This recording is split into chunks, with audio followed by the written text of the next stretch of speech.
ॐ श्रीगौर्या सकलार्थदं निजपदां भोजेन मुक्तिप्रदं प्रौढं विघ्नवनं हरन्तमनघं श्रीधुण्डितुण्डासिना वन्दे चर्मकपालिकोपकरणैः वैराग्यसौख्यात् परम् नास्तीति प्रदिशन्तमन्तविधुरम् श्रीकाशिकेशं शिवं शङ्करं शङ्कराचार्यं केशवं बादरायणं सूत्रभाष्यकृतौ वन्दे भगवन्तौ पुनः पुनः। ईश्वरो गुरुरात्मेति मूर्तिभेदविभागिने व्योमवद्व्याप्तदेहाय दक्षिणामूर्तये नमः। ओम शांति शांति शांति।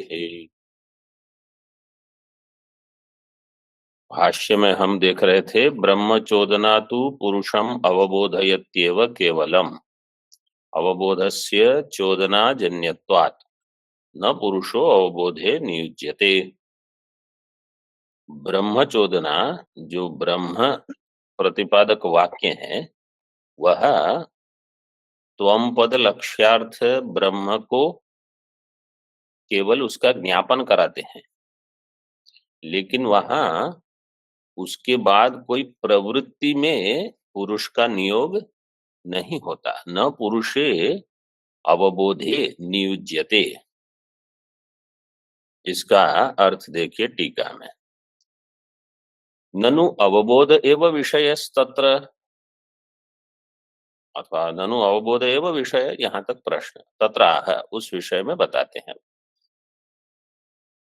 अवबोध ही विषय, विषय किसका विषय? ब्रह्म चोदना वाक्य, चोदना का। हाँ, ब्रह्म चोदना का विषय जो है अवबोध ही उसका विषय हो जाए। इत्याह न पुरुष अवबोधे नियुज्यते। ज्ञान के बाद पुरुष को, देखो अवबोध का अर्थ है ज्ञान, ज्ञान में प्रवृत्त नहीं कराता। इसका अर्थ क्या है? ज्ञान के पश्चात कोई और प्रवृत्ति नहीं होती। ज्ञान में प्रवृत्त, इसका अर्थ ये नहीं है कि उसको ज्ञान नहीं होगा। जो ज्ञान में प्रवृत्त नहीं होगा उसको ज्ञान होगा? नहीं होगा। तो ज्ञान तो हो जाएगा, लेकिन ज्ञान के बाद कोई प्रवृत्ति प्रयोजक वाक्य वहां नहीं है। जैसे स्वर्ग के लिए ज्ञान होने पर भी वहां प्रयोजक है। आप अब ये कीजिए, विधिलिंग का प्रयोग होता है वहां। यहाँ तो साधारण लट लकार ही है, तत्वम असि, बस। और क्या? टीका में ब्रह्मचोदनया पुरुषो अवबोधे न प्रवर्त्यते।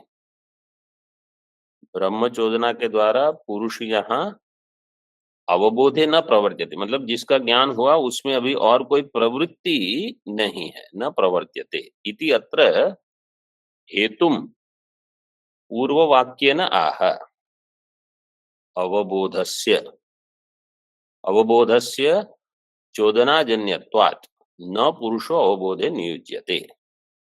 इसलिए जो पूर्व में पुरुष न पुरुष, ये प्रतीक तो उसी का है, फिर उसके बाद का प्रतीक है अवबोधस्य। तो देखो इसको कैसे समझना है। प्रथम जो प्रतीक है वो है न पुरुष, वो तो भाष्य में है न पुरुषो अवबोधे नियुज्यते। इसके बाद क्या प्रतीक है? अवबोधस्य। हाँ, तो पुरुषो अवबोधे न प्रवर्त्यते, उसका हेतु पूर्व वाक्य में दिया है। क्यों? क्योंकि अवबोधस्य चोदनाजन्यत्वात् ये हेतु है, तो हेतु पूर्व वाक्य में दिया। न पुरुषो अवबोधे नियुज्यते, उसका हेतु उसके पूर्व में है, अवबोधस्य चोदना अजन्यत्वात्। क्योंकि अवबोध जो है वो चोदना का जन्य नहीं है। अगर आप अजन्यत्वात् कहो अथवा चोदना जन्यत्वात् ये पाठ लोगे तो जो ज्ञापक वाक्य है वेद का वो चोदना मतलब वो केवल ज्ञापन कराएगा, अवबोध चोदना जन्य है। तो इसलिए रत्न प्रभा का ये जो पाठ है इसमें अजन्यत्वात्, क्योंकि वो किसके साथ अन्वय करना है, यहाँ जो संगति दी है टीका में, पुरुषो अवबोधे न प्रवर्त्यते इति अत्र हेतुम, तो पुरुष अवबोध में प्रवृत्त नहीं कराता है क्योंकि वह प्रवृत्ति का जनक नहीं है।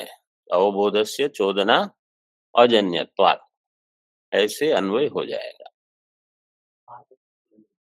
हाँ, महाराज जी ने कटवा के चोदना का अर्थ ये दिया है, ब्रह्म प्रतिपादक वाक्य।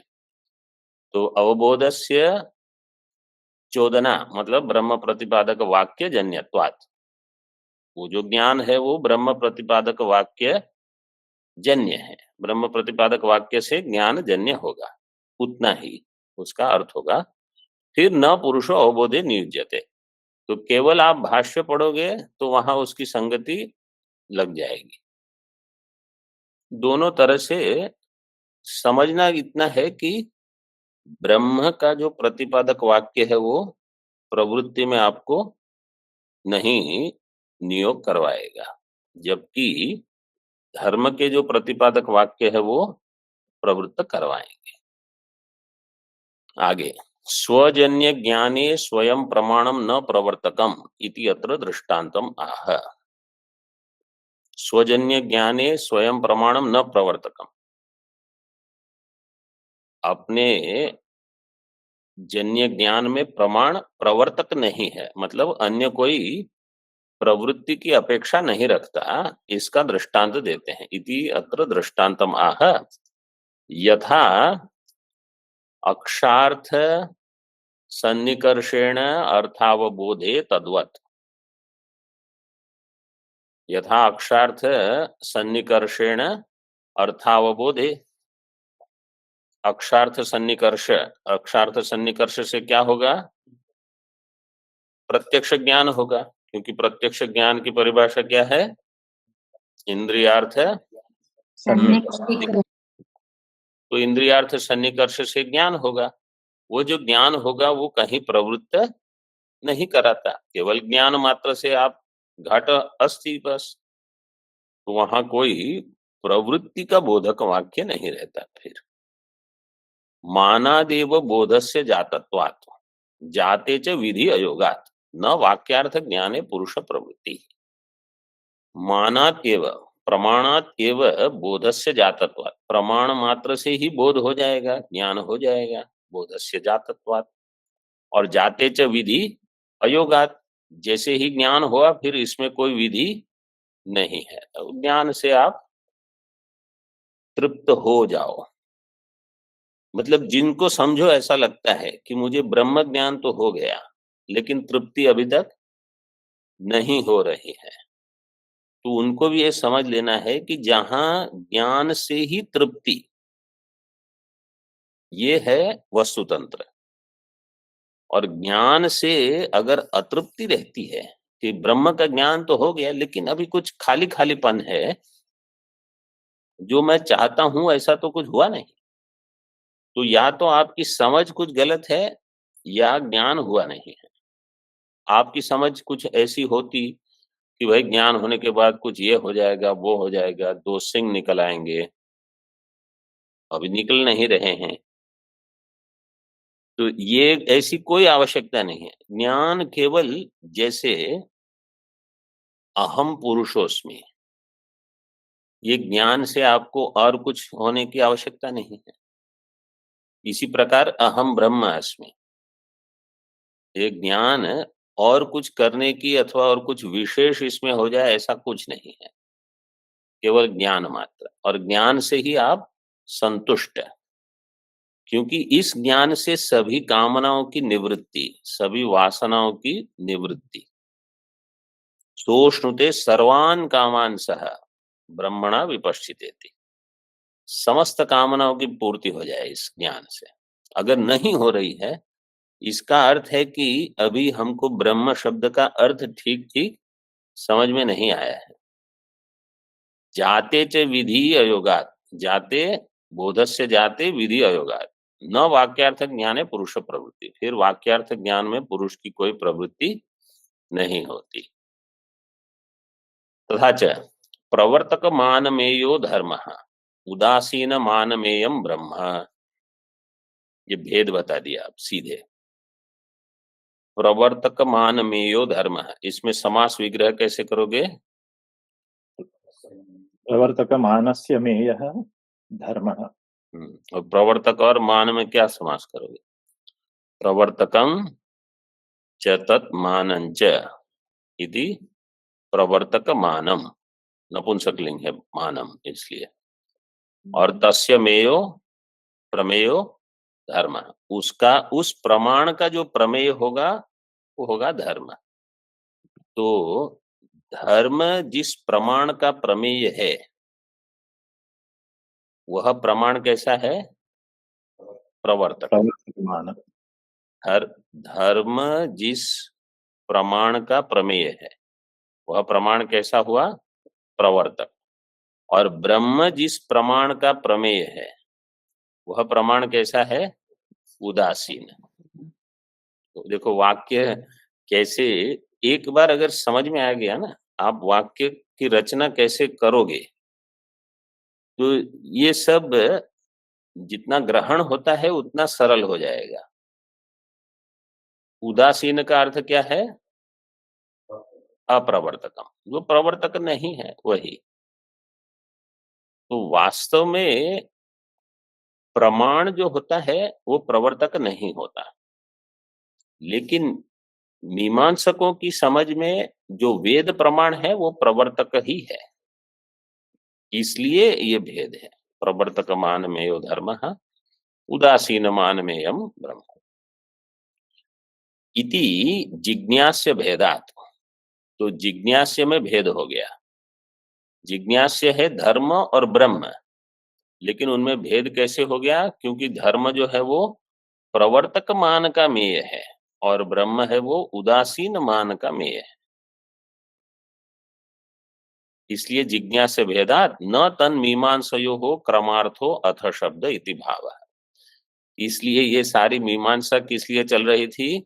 ये दिखाने के लिए कि चूंकि इनके जिज्ञास्य में भेद है, इसलिए धर्म जिज्ञासा और धर्म मीमांसा और ब्रह्म मीमांसा, इन दोनों में क्रम बताकर अथ शब्द से इस क्रम की विवक्षा है, इसका निषेध हो गया।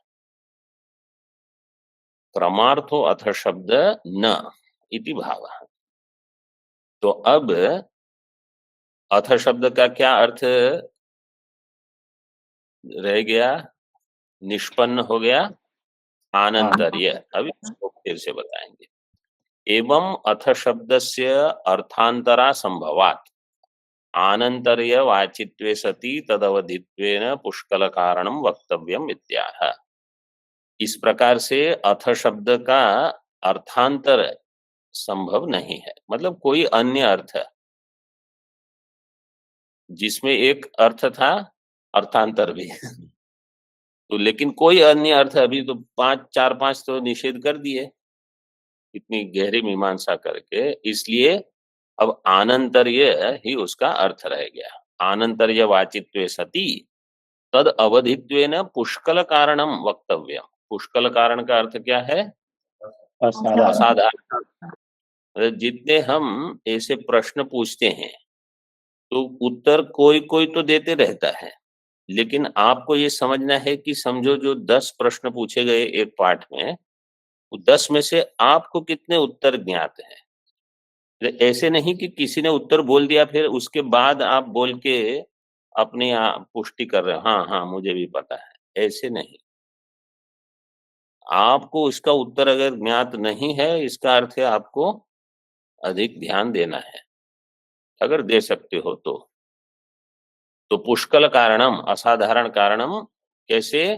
तद अवधित्वेन, मतलब जिसके होने पर, ऐसा असाधारण कारण जिसके होने पर ब्रह्म जिज्ञासा अपने आप हो जाए और कुछ करने की आवश्यकता नहीं।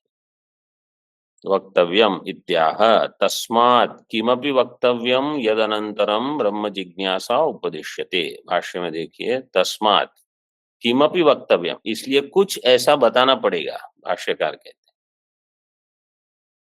जिसके अनंतर यद अनंतरम ब्रह्म जिज्ञासा उपदिश्यते, जिसके अनंतर ब्रह्म जिज्ञासा का उपदेश होगा। तो उपदेश होगा मतलब उनको ब्रह्म जिज्ञासा है, इसलिए आप उपदेश करोगे। फिर अनंतर्यवाचित सती तद अवधित, तस्य अवधित, तस्य का अर्थ है आनंतर्य की अवधि। ये पहले भी आ चुका है। आनंतर्य की अवधि, आनंतर्य मतलब इसके तुरंत पश्चात ये होगा। साधन चतुष्टय की जो अवधि सीमा होगी वो ब्रह्म जिज्ञासा बताए देगी। साधन चतुष्टय जैसे हुआ वैसे तुरंत ब्रह्म जिज्ञासा। किमपि वक्तव्यम यद अनंतरम ब्रह्म जिज्ञासा उपदिश्यते,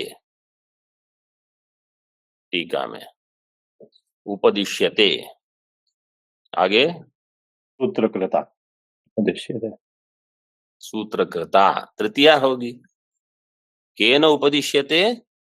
सूत्रकृता इति शेषः। बादरायणेन, भगवान बादरायण उपदिश्यते। टीका में तत्किम इत्यत आह उच्यते, वो क्या है वो बताते हैं। अब थोड़ा परिचित विषय है। नित्यानित्य वस्तु विवेकः, इहामुत्रार्थ भोग विरागः, शमदमादि साधन संपत्, मुमुक्षुत्वंच। कितने वर्ष पहले जब तत्वबोध पढ़ते हैं तब ये चार चीज पढ़ते हैं। अब पता चलता है वो तत्वबोध में कहाँ से आया बोले यहाँ से आया। यहाँ कहाँ से आया इसका विचार पहले हमने संबंध भाष्य में देख लिया था, मतलब किस किस उपनिषद से आया है वो। और इस जन्म में नहीं, पूर्व जन्म में भी कहीं तत्वबोध पढ़ा होगा, उसके पहले भी कहीं पढ़ा होगा, वो तो अभी चल रहा है। लेकिन वो योग भ्रष्ट हो जाते हैं, कहीं श्रद्धा कम होती है, कहीं प्रयत्न कम होता है, फिर से आगे यात्रा करते हैं। टीका में अब यहाँ इसको ज्यादा बताने की आवश्यकता नहीं है। विवेक क्या है? नित्य अनित्य वस्तुओं का विवेक। वैराग्य है इहलोक और अमूत्र, इनमें अर्थ भोग विराग अथवा अर्थ फल भोग विराग, फल का जो भोग है इसके प्रति वैराग्य दिया है। हाँ वहां दिया है फल। लौकिक विषय जो कि कर्म का फल है, और पारलौकिक विषय वो भी कर्म का फल है, दोनों के प्रति वैराग्य। टीका में देखिए, विवेकादीनाम आगमिकत्वेन प्रामाणिकत्वम पुरस्तादेव उक्तम। विवेकादीनाम आगमिकत्वेन प्रामाणिकत्वम पुरस्तादेव उक्तम, पहले बता दिया गया है। कहाँ बताया था, कब बताया था? लेकिन किस कैसे बताया था, कुछ वो याद है कुछ? वो हाँ विवेक आदि, लेकिन क्यों वो उसको बताया गया था? आगम प्रमाण है, तो आगम प्रमाण वो तो ठीक है, अच्छा है। और आगे सीढ़ी आगम प्रमाण था। हाँ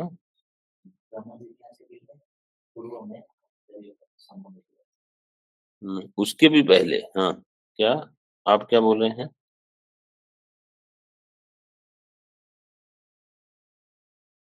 किसी को याद है ऑनलाइन वाले?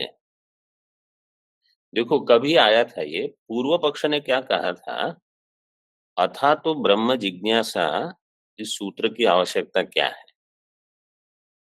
बिना सूत्र के भी मीमांसा हो जाए। क्यों? विवेक शास्त्र में सिद्ध है, वैराग्य शास्त्र में सिद्ध है, आगमिकत्वेन प्रामाणिकत्वम, यहाँ से वहां से सब उद्धरण दिए थे। बृहदारण्यक में जो आपने बताया वो उद्धरण दे दिया था, माध्यम शाखा में ये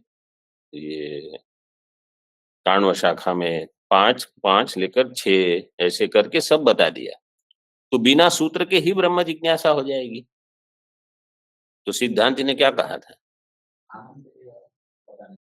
उसका न्याय निर्णय करना है, न्यायपूर्वक। न्यायपूर्वक मतलब अधिकरण बनाकर कि इसका यही अर्थ है, नहीं तो संशय रह जाएगा कि ये इसका तात्पर्य इसमें है कि नहीं है। यह जो श्रुति है उसका तात्पर्य किसमें, ये आया था, ये अभी स्मरण हो गया कि इस वाक्यों का तात्पर्य किस में है।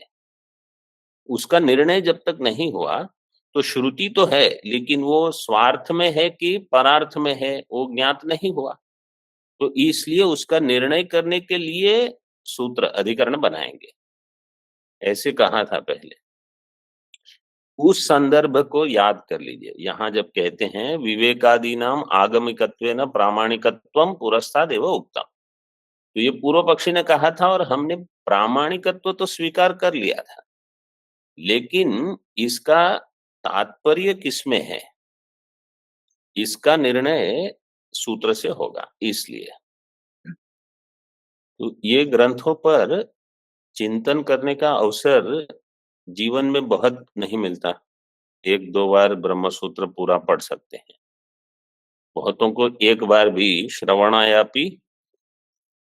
तो जब अवसर है तो अच्छे से पढ़ लो, क्योंकि फिर कब पढ़ने मिलेगा और ये भी कब तक चलेगा किसी को कहाँ, कोई हमको कहीं भी भरोसा नहीं है। तो इसलिए जब जितना अवसर मिलता है अच्छे से ही अध्ययन कर लो। आगे देखिए टीका में, लौकिक व्यापारात मनस उपरमः क्षमः। लौकिक व्यापारात, लौकिक व्यापार से मन का उपरम होना, यह है क्षमा। हाँ, विवेक चूड़ामणि में क्षमा के लिए क्या श्लोक है, परिभाषा क्या है? विरज्य विषय व्रातात् दोष दृष्टा मुहुर्मुहुः सोलख्यन्यता। किसी ने बोला उसमें आधे में पूरा करना बहुत सरल है। मैं चतुर्थ पाद बोलता हूँ, मनस क्षम उच्यते, तो श्लोक मेरा थोड़ी होगा। विरज्य विषय हो तो आरंभ ही कठिन होता है वहां। ठीक है, अभी समाधान के बारे में बताइए। अरे जिसको पूछ रहा है उनको बताना है। लौकिक व्यापारात मनस उपरमः क्षम, मन का उपरम। क्षम का अर्थ है मन बिल्कुल लौकिक व्यापार से उपरत हो जाए, शांत हो जाए। मन में इच्छा न हो कि अब ये करना है, वो करना है, ये करना है, बाह्य विषय में। मन में ये इच्छा हो कि अब ये पढ़ना है, ये पढ़ना है, इसको फिर से दोहराएंगे। ऐसे लौकिक प्रवृत्ति से केवल आध्यात्मिक, वो भी अध्ययन संबंधी, इसमें मन रहे, ये है क्षमा। क्योंकि वेदांत सार वगैरह में ऐसे ही दिया है, श्रवणादि व्यतिरिक्त व्यापारात मनस उपरम। श्रवणादि को छोड़ के बाकी सबसे उपरम। दम क्या है, बोले बाह्य जितने करण है श्रवणादि व्यतिरिक्त में न प्रवृत्ति करे, सब में श्रवणादि व्यतिरिक्त से लेना है, श्रवणादि में ही प्रवृत्त रहे। ये तो कोई कहेगा मुझे करना तो है लेकिन ऐसे होता नहीं है, कोई कहता है ये करो, कोई कहता है वो करो। इसका अर्थ है कि हमारे पूर्व कर्म अभी इतने अच्छे नहीं है कि केवल हम इसी में मन लगा के बैठ सके। पूर्व कर्म के विघ्न आते रहते हैं। बाह्य करणानाम उपरमो दमा, बाह्य करण जो है उनका उपरम मतलब श्रवणादि को छोड़ के बाकी सब में बाह्य करण की प्रवृत्ति न हो, न कुछ अन्य देखने की इच्छा हो, न कुछ अन्य सुनने की इच्छा हो, सभी बाह्यकरण से ज्ञानेन्द्रिय कर्मेंद्रिय सभी ले लेना। हाँ, इसका श्लोक क्या है दम का? उभयेषाम् इंद्रियाणां स्थापनं स्वस्व गोलके। Second line. हाँ, प्रथम लाइन वाले बोलिए। विषयेभ्यः पराव्यर्पराभ्य स्थापनं स्वस्व गोलके उभयेषाम् इन्द्रियाणां सदमः परिकीर्तितः। विषयेभ्य परावर्त्य स्थापनम स्वस्व गोलके, विषयों से परावर्तित करके। शब्द स्पर्श रूप रस बहुत इच्छाएं रहती है, कहीं कुछ सुन ले कहीं कुछ, सब छोड़ो। आगे ज्ञानार्थं विहित नित्यादि कर्म संन्यास उपरति ही। ज्ञानार्थम विहित नित्यादि कर्म, नित्यादि कर्म विहित है, उनका भी संन्यास यह है उपरति। और किस प्रयोजन से संन्यास? ज्ञानार्थम। इसमें वजन इस पर नहीं है कि नित्यादि कर्म को मैं कब छोड़ दूं, क्योंकि हम बहुत उत्सुक रहते हैं, नित्य कर्म छोड़ दिए तो कुछ करना ही नहीं। लेकिन ज्ञानार्थम फिर तमोगुण बढ़ न जाए कहीं। लेकिन ये भी है कि जिनके बहुत सारे नित्य कर्म होते हैं, जैसे अभी ये पारायण करना है, अब ये पारायण करना है, अब ये पारायण, आप पढ़ोगे कब? और पूरे दिन वो पारायण जो करना है उसी को याद रखोगे तो ये सब पंक्तियां याद नहीं रहेगी। इसलिए पारायण को थोड़ा हटाओ। और इसका जैसे भाष्य का पारायण इसलिए कहते हैं कि आप भाष्य पारायण कर लो। श्लोक पारायण एक अवस्था रहती है जब वो हो गया, जब कर्म संन्यास हुआ, अब वो पारायण को छोड़ के अब थोड़ा प्रौढ़ बन जाओ। मतलब उपनिषद के मंत्र है अथवा जो प्रकरण ग्रंथ के मुख्य मुख्य श्लोक हैं वो याद रहे, भाष्य की कुछ बढ़िया बढ़िया पंक्तियां हैं वो याद रहे, तो उसका अभी पारायण करो। जैसे अध्यास भाष्य है वो उसी का पारायण करो, तो क्योंकि वह याद दिलाएगा कि ये जगत मिथ्या है। समस्त प्रवृत्तियां अध्यास का ही कार्य है। तो बाकी जो अन्य पारायण जैसे बहुत लोग करते हैं उनको धीरे धीरे, और सन्यासी के लिए तो लंबी लंबी पूजाएं वगैरह बिल्कुल, आप अध्ययन करो, ज्यादा सीधे ही बता देते हैं, लंबी पूजाएं उनको करने की कोई आवश्यकता नहीं। हाँ, अगर जिनका मन तैयार नहीं है, अध्ययन में बैठते हैं और मन यहाँ वहां जाता है, उनको फिर वो करते रहे। तितिक्षा शीतोष्णादि द्वंद्व सहनम, तितिक्षा सहनम सर्व दुखानाम अप्रतीकार पूर्वकम चिंता विलाप रहितम। देखो, न चिंता न विलाप, मतलब सभी चीज को सहन करना लेकिन गुरुकुल न छूटे, ये यहाँ प्रयोजन। ऐसे नहीं कुछ हुआ चलो मैं तो सब सामान पैक करके अपने गांव चला गया, ऐसे नहीं। तितिक्षा केवल श्लोक कंठस्थ करने से नहीं होती, वो सहन करना पड़ेगा।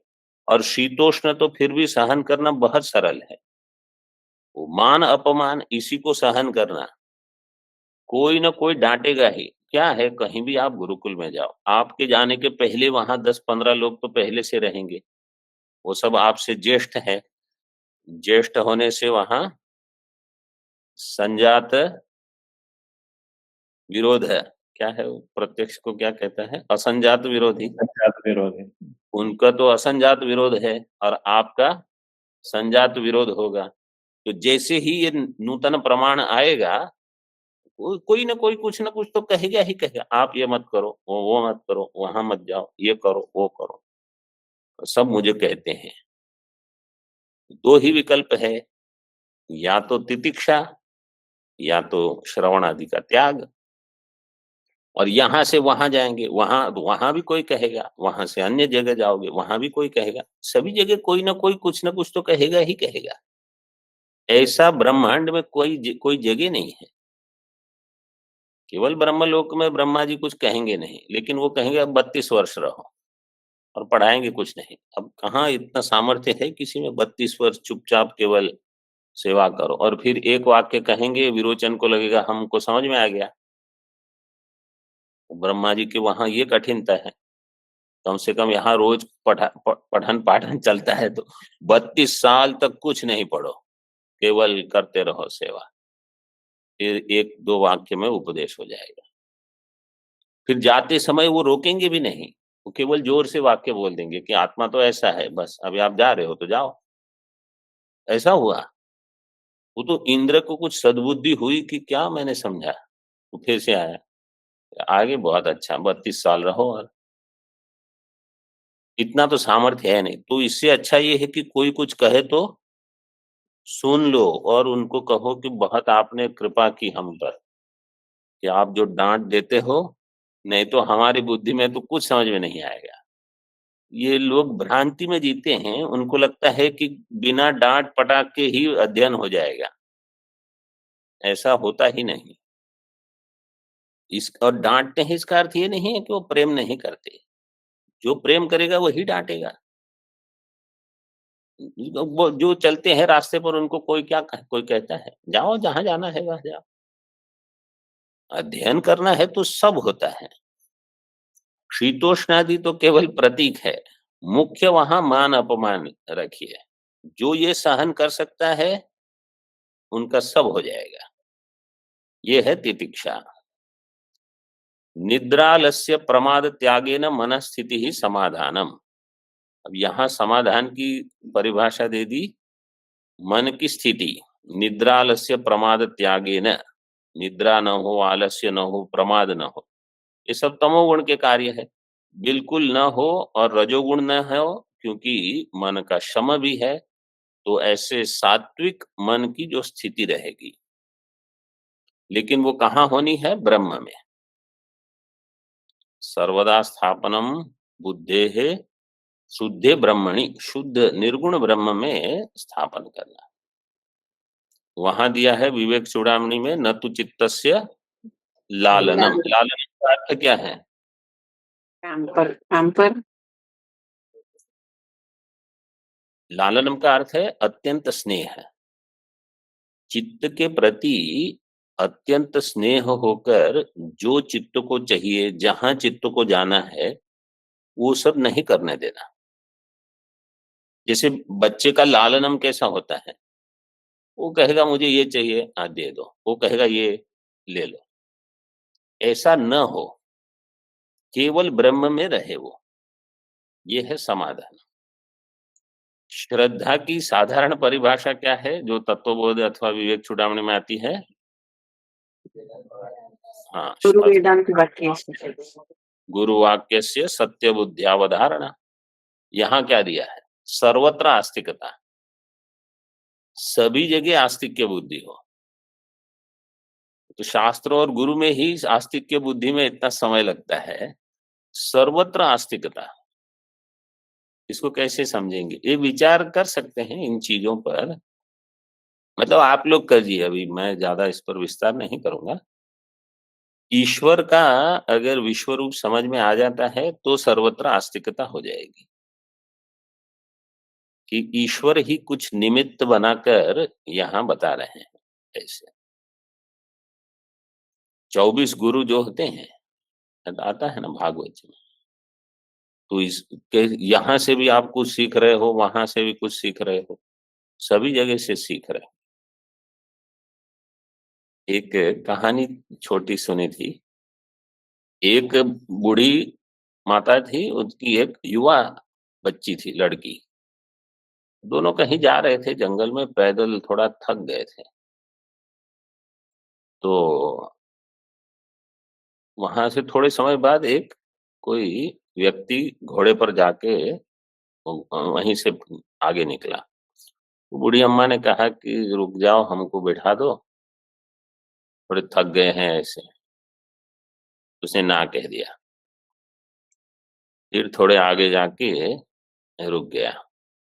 फिर उसने सोचा कि अरे वो लड़की तो बहुत युवा थी, उसको तो मैं बिठा ही सकता था अपने पास, आगे भगा लेता। बुढ़िया कहाँ, पीछे मैं घोड़े पे दौड़ जाता, बुढ़िया को कहाँ, वो आगे पीछे तो आ नहीं सकती, अपना लाभ हो जाता कुछ। तो वहां रुक गया। फिर ये थोड़े आए, तो उसने कहा ठीक है चलो अपनी लड़की को बिठा दो। तो बुढ़िया ने कहा तुम्हारे कान में किसी ने बोल दिया कि इसको बिठा दो, उसी ने मेरे कान में भी आके बोल दिया इसको जाने दो। वो परमात्मा एक ही है। तुमने अपनी मति के अनुसार उसका निर्णय कर लिया, मुझे समझ में आ गया कि ये गलत है व्यक्ति।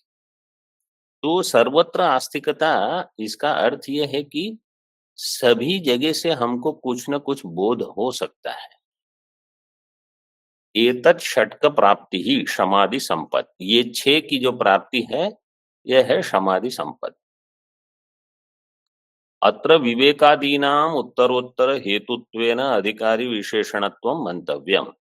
यहाँ ये जो विवेकादि है ये उत्तर उत्तर हेतु, मतलब इनमें हेतु हेतुमत भाव की सिद्धि कर देते हैं। विवेक हेतु होगा वैराग्य के लिए, वैराग्य हेतु हो जाएगा समाधि षट्क संपत्ति के लिए। मतलब विवेक जन्य वैराग्य जो हो वही पुष्ट रहेगा, मतलब ऐसा वैराग्य टिकेगा।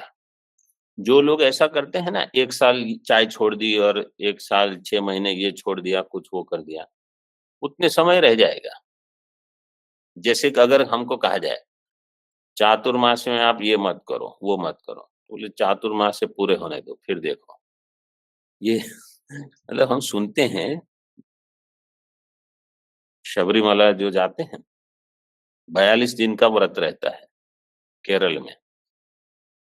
वो 42 दिन का व्रत करके वहां से उतरते समय सारे व्रत भंग कर लेते हैं, जितना 42 दिन में व्रत रखा था सबका। ऐसा न हो, इसलिए विवेक वाला वैराग्य होना चाहिए। थोड़े समय कुछ छोड़ दिया उससे नहीं होगा, सोच समझ के हेतुत्वेन अधिकारी विशेषणत्वम, और उसका फिर उसके पर समाधि षट संपत्ति। हाँ, इसको थोड़ा अलग से भी रख सकते हैं। समाधि षट संपत्ति बिना विवेक वैराग्य के भी होती है साधारण व्यक्तियों में। मन का निग्रह साधारण व्यक्ति कर सकता है, इंद्रियों का निग्रह साधारण व्यक्ति करता ही है। पेट में दर्द हो, बढ़िया भोजन हो, क्या करेगा? अब वो चलो ठीक है, अभी तो छोड़ देते हैं, बाद में देख लेंगे, तो उतना निग्रह कर लेते हैं सब।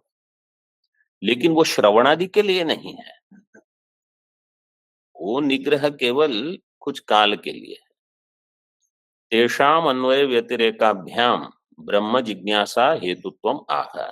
इन सब में अन्वय व्यतिरेक से ब्रह्म जिज्ञासा हेतुत्वम, देखो भाष्य में, तेषु ही सत्सु प्रागपि धर्म जिज्ञासाया ऊर्ध्वं च शक्यते ब्रह्म जिज्ञासितुम ज्ञातुम च न विपर्यये।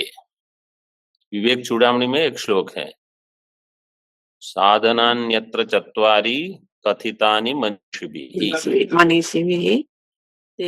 आगे तेषु सत्स्वेव सन्निष्ठ तदभावे न विद्यते।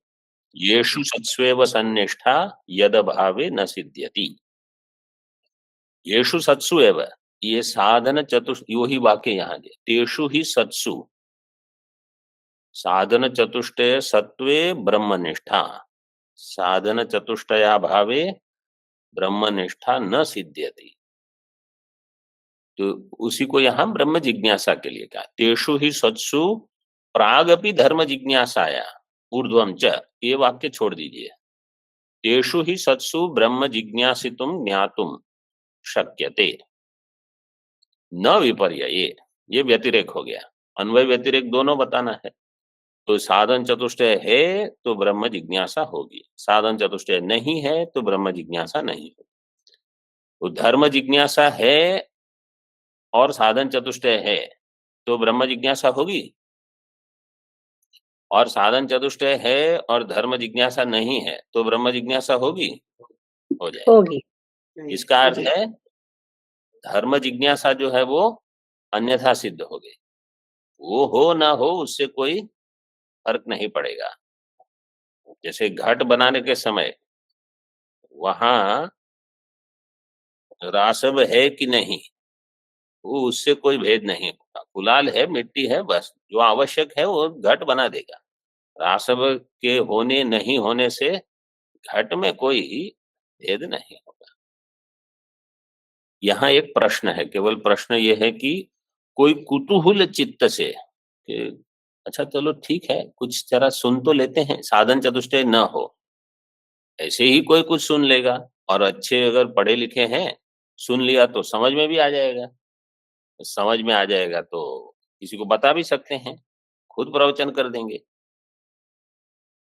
तो साधन चतुष्टय तो नहीं है, कुछ सुन लिया, कुछ समझ लिया, कुछ बता दिया, तो तो उसका उत्तर बाद में होगा। ओम पूर्णमदः पूर्णमिदं पूर्णात् पूर्णमुदच्यते पूर्णस्य पूर्णमादाय पूर्णमेवावशिष्यते। ओम शांति शांति शांति। शंकरं शंकराचार्यं केशवं बादरायणं सूत्रभाष्यकृतौ वन्दे भगवन्तौ पुनः पुनः। गुरुरात्मेति मूर्तिभागिनि व्योमवद्व्याप्तदेहाय दक्षिणामूर्तये नमः। ओम शांति शांति शांति।